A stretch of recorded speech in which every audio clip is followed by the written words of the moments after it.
Hello and welcome to the Dublin Arsenal podcast. I'm your host, Jonathan Giles. On this special podcast, Tuesday, October the 15th, myself and Arsenal owner Lottie Brown will be discussing the resignation of head coach Jonas Eidevall and review the women's campaign to date. So sit back and enjoy the show.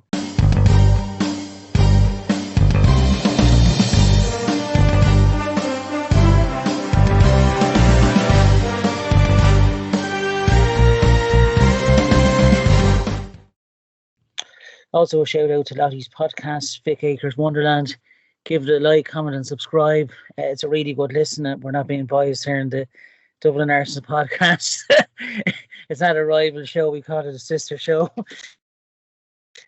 So it is actually a really good listen. And if you can give Lottie as much support on her podcast as you do ours, it's been much appreciated. As I said at the start of the show, I'm joined by Lottie Brown, a really passionate Arsenal women's fan. How are you, Lottie? Yeah, I'm good. It's been a few sucky weeks, so to speak, as an Arsenal fan.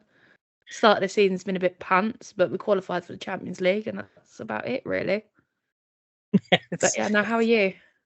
Not too bad. It's great to have you back on. It's been quite a while, so it has. It's been trying to pin me down for ages, so it is nice to be back.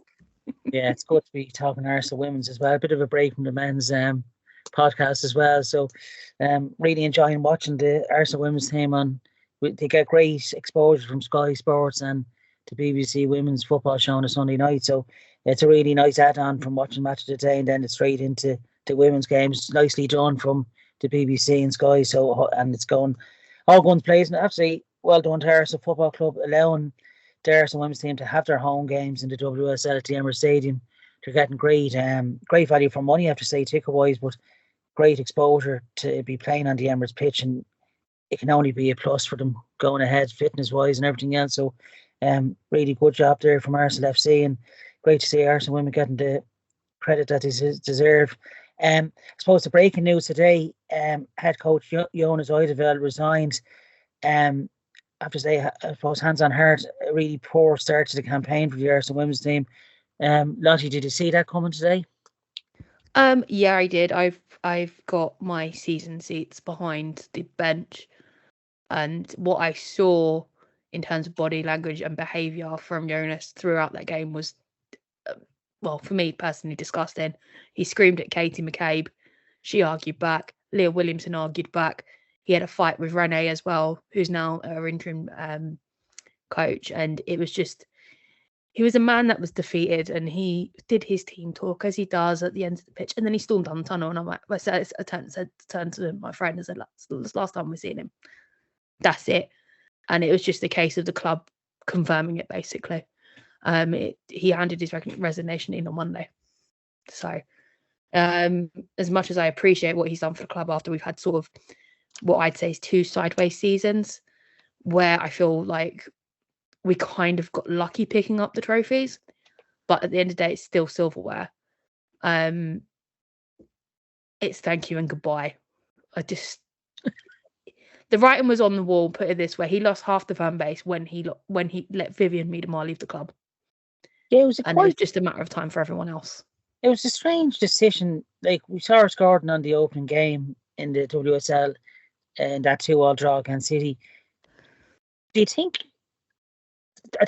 that kind of was the starting point of Eidevall, letting your top scorer in the WSL being so prolific that she is? Do you think that was a mistake from Arsenal letting her go, or do you think was that her decision? Like, was she getting on with Eidevall, or do you think was that just a move to progress her career further? If I'm honest with you, there's a lot of rumours around the club. Half the team don't get on with him very well. Right. And a friend of mine who follows Viv's column that she does over in the Netherlands, she translates it into English for me and sends it to me. And from what she said, it was mutual consent. Viv chose to leave. Arsenal didn't want to keep hold of them. The people we should be looking at is Claire Wheatley and Jonas. It's not just Jonas's fault. I feel like Claire Wheatley needs to go. I've had enough of her. We can get someone better than Claire Wheatley, because there's certain players we've lost. It is partly her fault. Again, another prime example of Jonas and him going is Chloe Lacasse. Chloe Lacasse is come out and said, I've left because of him, more or less, because she couldn't play the way she wanted to play. And we brought Chloe Lacasse in to cover for Beth Mead. Beth Mead recovered from her ACL very quickly and got back up on her feet. And then it kind of stuck Chloe on the bench, and she wants to be playing for the national team in Canada. You look at where she is with Utah Royals now. She's had a hat trick this season already. Yeah. Albeit it be against I think 10-man. I can't remember who they were playing. But the other team had 10 players. For me, it doesn't matter. It's just the way that the type of player Chloe Lacasse is. You watched her back at Benfica. She was brilliant. I was really excited when she came, and then she just kind of got sidelined and left on the bench, sort of like Lena Hurtig, and he kept with what he knew. And that really irritated me. But I'm kind of, in terms of new players, I'm kind of relieved that Rosa Cappuccino has that chance to get into this team. Mario, I'm so sorry. So sorry, I was ill last week. But Mariona, kind of her status, she is one of the first names on that team sheet. If you know about women's football, you know who Mariona Caldente is. You would have seen her a few years ago, absolutely, how do I put this, skin Beth Mead and Kate McCabe alive when she was playing for Barcelona at the Emirates.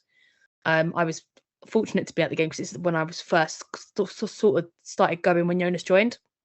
And to watch Mariona play the way she does is it's sublime. I've been watching her since. I've been a fan of hers, but obviously I'm not a Barcelona fan. I'm an Arsenal fan first, but I appreciate players.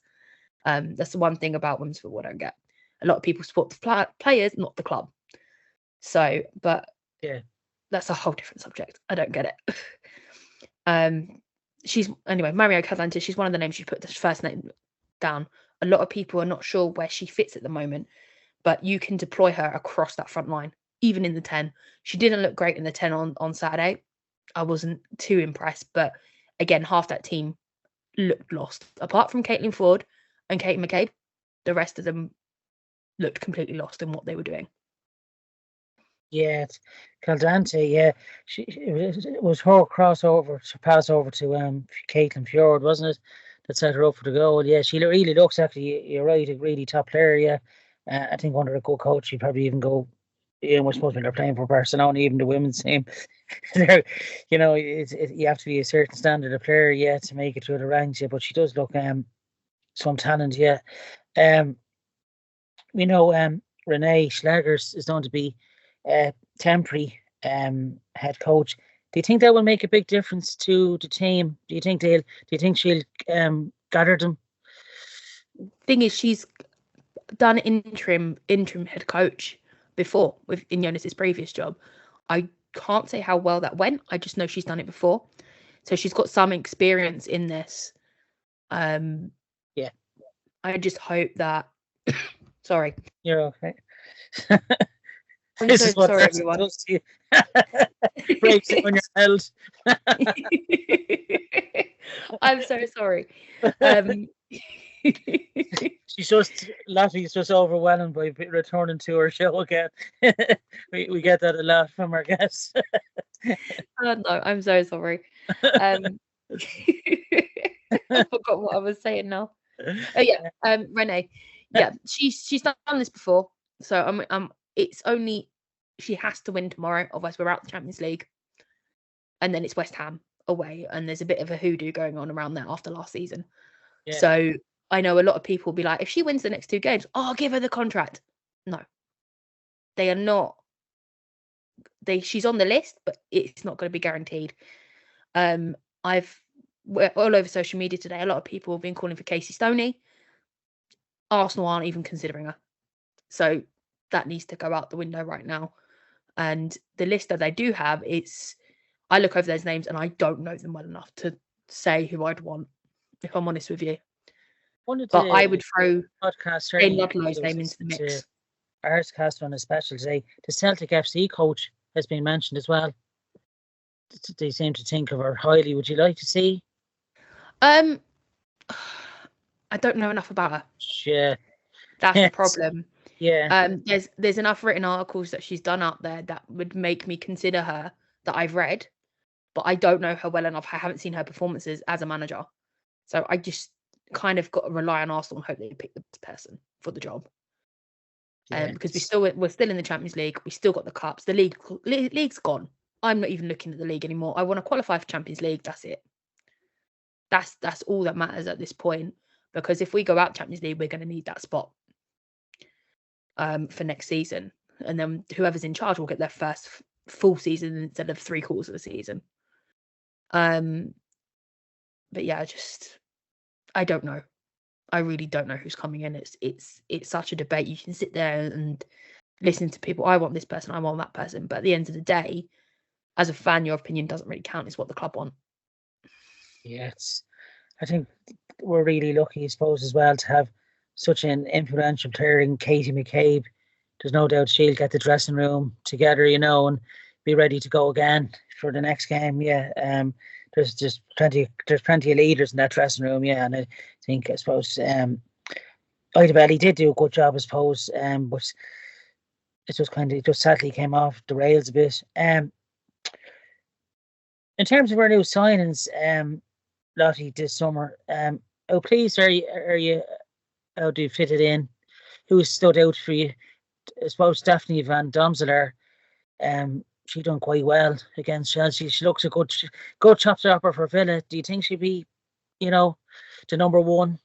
I think she's going to de-shelf Manu Zinsberger, if I'm honest with you. Yeah. Manu has seen off the like of Lydia Williams. She's seen off the like of Sabrina D'Angelo. And Daphne Van Domselaar brings something completely different to the table compared to what kind of keeper Sabs was, compared to what Lydia Williams was. And I do really want Manu to rise to the challenge like she has, because she's got better every time someone else has come in. But Daphne is something completely different. So it'd be interesting to see how she does this season. I'm so sorry. Now, please, have you been with our other new signings? Mariona Cardone, over the moon. So excited she's here. Yeah. Rosa Kavaji, her ceiling is limitless. If you watched how she played for Harken in the Dammarschwanskon last year, unbelievable. She's one of those players that you could potentially mold her into a Viv shape, if not better. That's what I can see from her. And she's one player that excites me, that I don't want to be on the bench. Yeah. But then it also puts into question, if for where she plays, who gets benched and who's going to miss out on, who's going to get the minutes. Because at the moment, Mariona is going to be the first choice, purely on the basis of her Champions League experience. She is a serial winner. She's won everything in Spain. And she's come here for a new challenge. And you can see the frustration with her with what's going on. Yeah. But yeah, Rosa Kavaji, really excited to see her see some more. I think, who else is there? Emily Fox, completely happy with her. She's new, but she's not really new. Good, yeah. So yeah, no, I'm quite happy with the signings at the minute. It's kind of nice to know that we've got like a full squad, and there's depth there, and I haven't got to worry about injuries creeping up, because there's always someone to step into them shoes. Yeah. Like for a prime example, if Kim gets injured or Leah Volti gets injured, we can look to Katrine Molakul, can look to Kyra as well to fill in those spaces. Yeah, Kadina looks a good player as well, doesn't she? Scored against Bayern as well. Kadina, yeah, she does. She does look really good at the moment. Yeah. I'm glad we're seeing her a bit more, but it's also a case of it's keeping Lotte a little bit more on her toes as well. Yeah. I don't. The only centre back that's in theory for now that should be comfortable is Leah Williamson, because Amanda's out on maternity leave. So yeah, we've got our centre backs more or less settled. It's just, again, when Amanda comes back, it's about gelling and see which combinations work. Yeah, I have to say, really impressed with the likes of Manham, who started really well. Frida Manham, a goal against Man City in the opening game, and then the winner against Leicester City in the second game away. Do you think Manham, Blackstenius and Russo, that's a good front three, isn't it? Do you think Russo in particular? Do you think she'll be a 20 goal a season? Do you think she can fill in that void that with Medema gone? Do you think she could be, She has the potential, but for me at the moment, Frida and Russo don't work. When Frida's in that 10, it doesn't work. She works perfectly with Stina, because if Stina's scoring, you look over the previous seasons, Frida Marlin's scoring as well. And that's what you want from your 10 and your 9. You want them scoring. Sorry, I had to think about that then. I've done too many podcasts tonight. You want to be seeing that from them. And with the way that Russo's played this season, she's never where she's supposed to be. She's playing a lot deeper, but she's doing the work to get to the point where we need to get on goal, which is what we want. But we also want her at the top. We want her scoring. She's a very different goal scorer to, say, Stina Blackstenius. Stina Blackstenius is a goal poacher, and that's what we want. That's why we win things. That's why she got us through the semi-finals against City. Why we won the finals in the Continental Cups. She's that goal poacher. She's the one who's going to get you that goal when you need it most. And when you've got Frida in that 10 doing what she does, and she's full of confidence like she is this season. Last season she dropped off. I don't know what happened at the World Cup with the Norway manager. Don't know what happened, because the season before that she was just flying. She's absolutely fine. Best season I've ever seen from her. But she seems to have regained some confidence now. She's got her first goal of the season and she wants more. And that's what we want from Frida, rather than her shriveling up and going into a shell like she did last season. So I'm really excited for her. But again, I don't know what's going on with Stina. We know it's a hesitation issue with her goal scoring. She hesitates too much, but once she's had one goal, she's off. I think it's the same with Russo at the minute, but I also don't know what else is going on there, because she's only had one proper chance all season to take a goal that she should have had. Other than that, she hasn't had the chances. There's zero creativity. Yeah. So I can't really be really negative on her on that, because she's had one chance all season, and I can't be going, oh, it's not good enough. But she's doing all the legwork that she's supposed to be doing, even if she's not scoring. So it's damned if you do, damned if you don't sort of opinion for me. But I'm hoping with the refresh we'll find the creativity we need again, because it's not like we don't have the players. We've got Frida, we've got Mariona, we've got Beth Mead on the wings, we've got Caitlin Ford. Caitlin Ford is a different player this season. Yeah, I thought she'd have her form and that's it, and do what she did last season. She had one goal last season, and it was the first goal of the season. That was it. So she scored the fourth four, and I'm still skeptic. And because of what happened last season, but she's had another one since. So I have a feeling she's going to be our top goal scorer this season if she continues the way she's going. And also, I never want to see her right back ever again. I just don't want to see it. I can't deal with that. I know it doesn't work.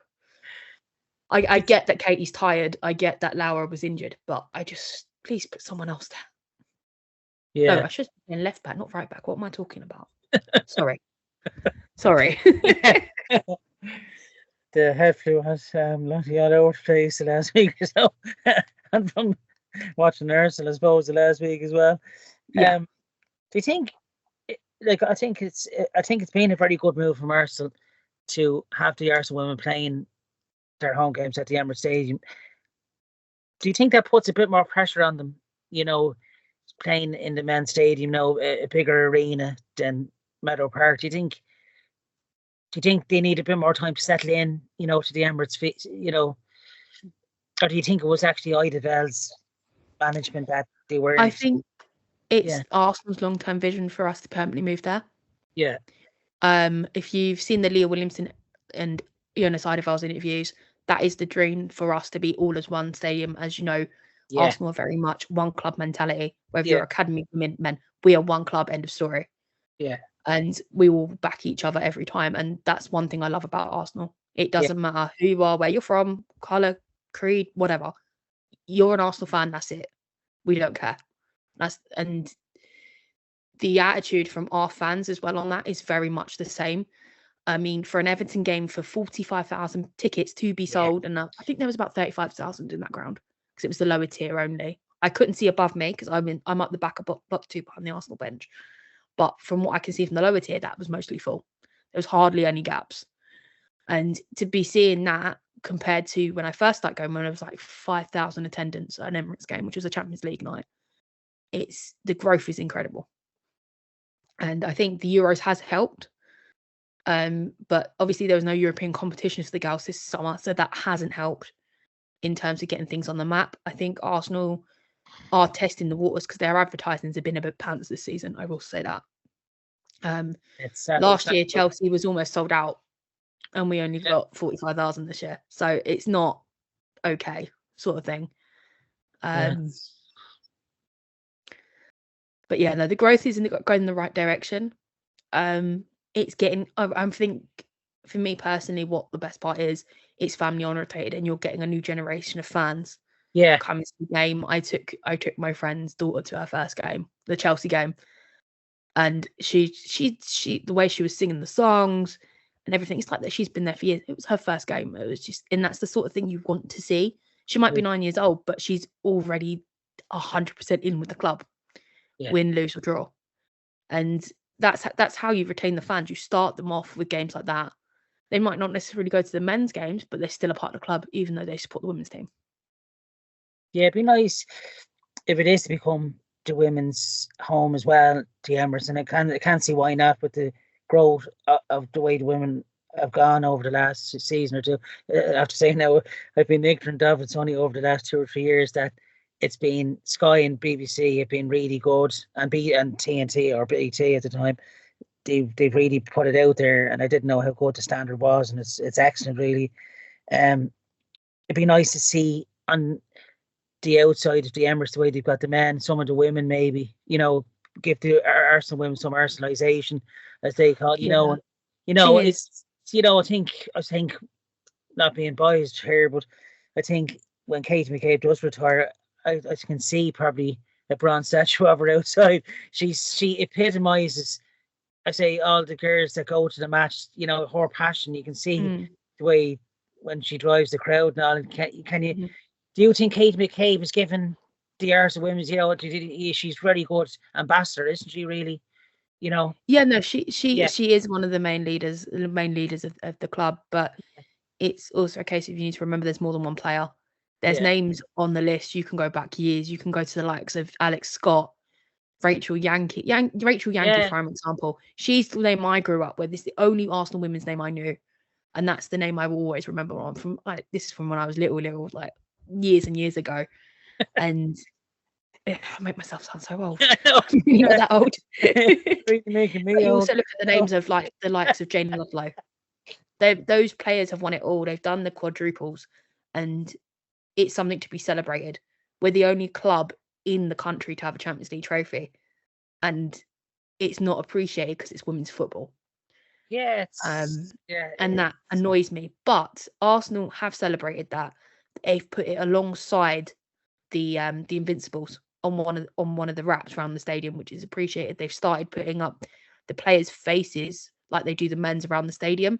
So the men's will go all the way around, but the women's are seen to be on the side of the east stand and around the way end. So their pictures and their faces, they're being seen, and people will start to recognise them. It's a visual thing, but some people don't take no notice here, and sometimes it's just subconscious. But they are there. They're not being ignored. They've got a bigger space in the museum now as well. Their quadruple is currently on the tour after the Arsene Wenger statue. It's there in the case. You can't miss it.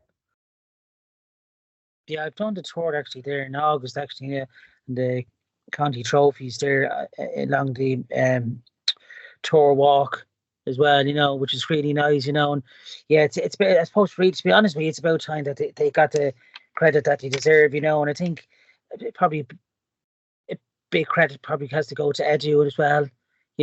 Since he's come in with Arteta, he's recognised the women's side of it as well. They tried to push it. Absolutely. Yeah.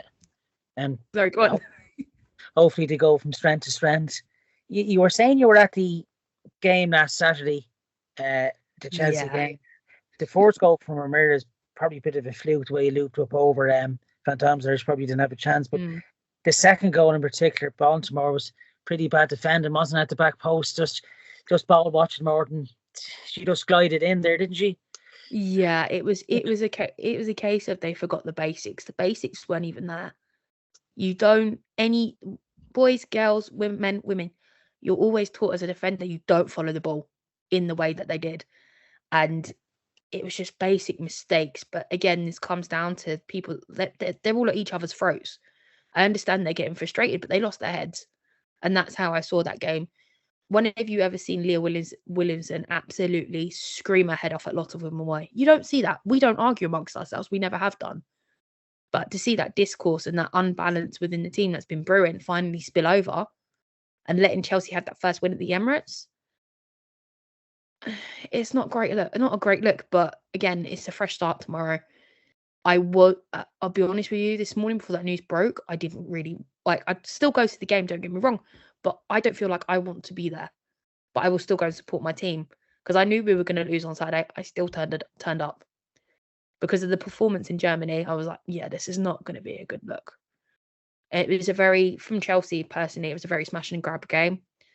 It could have been worse, put it that way.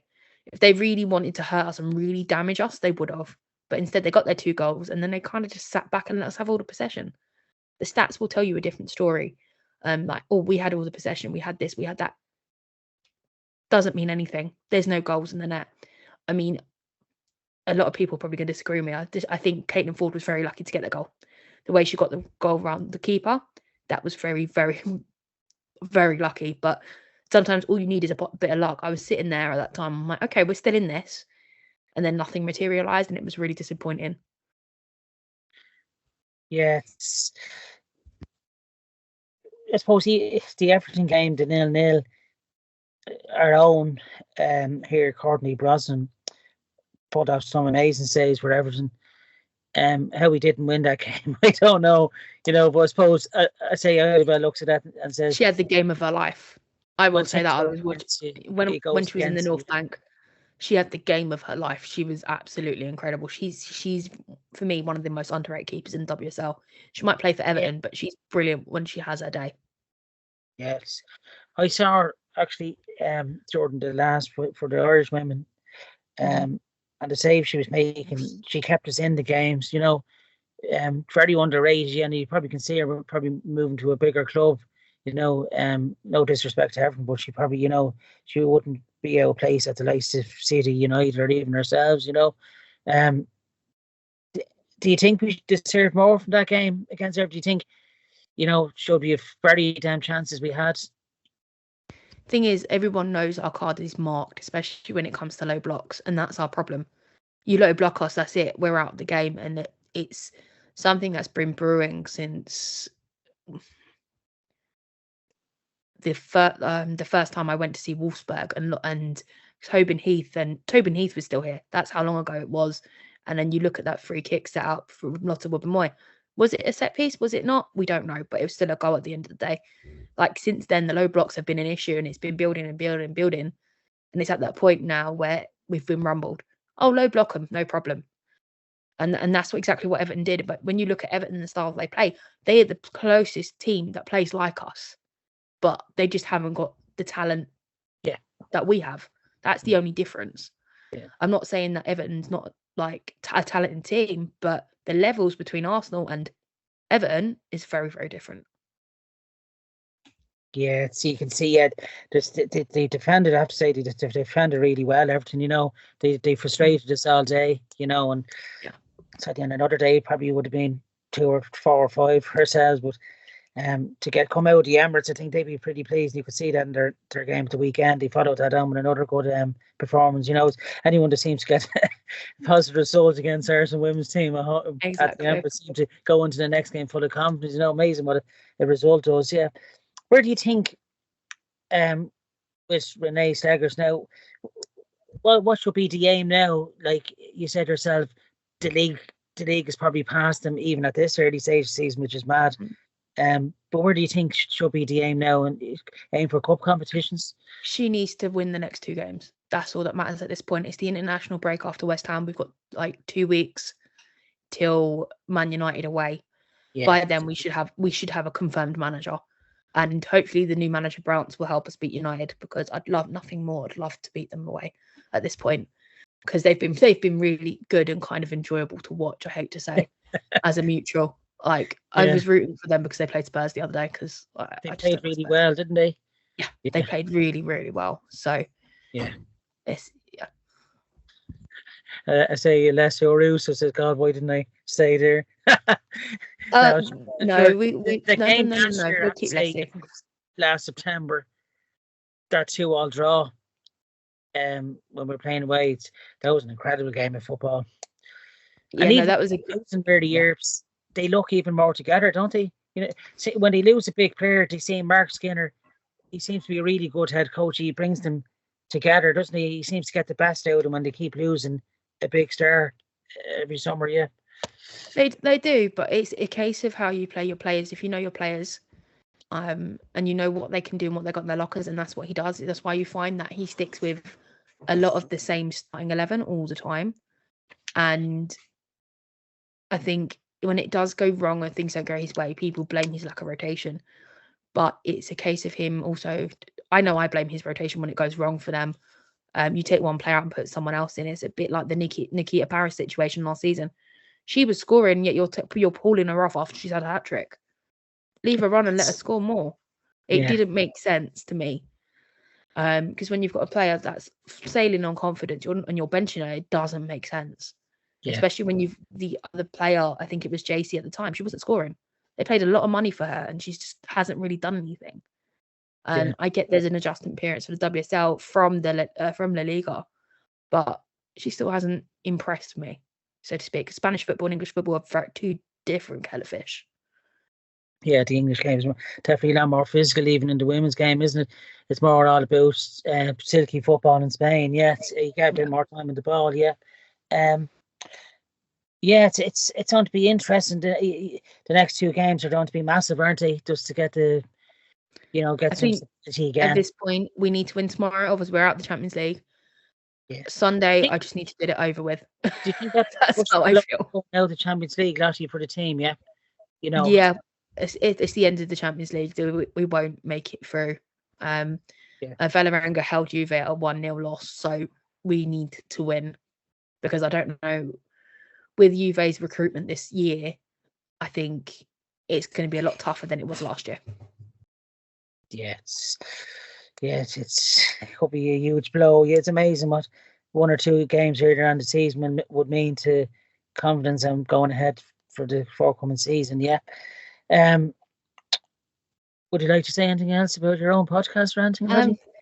Yeah, no, we just released our very extremely short review of the weekend, and we've looked ahead till tomorrow night, or today, whenever you're watching this. Obviously we kick off at 8:00 tomorrow. Just make sure you tune into the game. They're on TNT Sports. They're on YouTube, on DAZN. You can watch it for free if you don't have TNT Sports. But yeah, no, you can come and check out the podcast at Vic Akers Wonderland, on YouTube, Spotify, or wherever you get your podcasts from, basically. Very well said, Lottie. I'd like to thank Lottie Brown for coming on to our show this evening. Much appreciated. Thank you for having me. Vic Akers Wonderland is Lottie's podcast, which is really good now, I have to say, and definitely worth to listen to for the Arsenal women's side of things.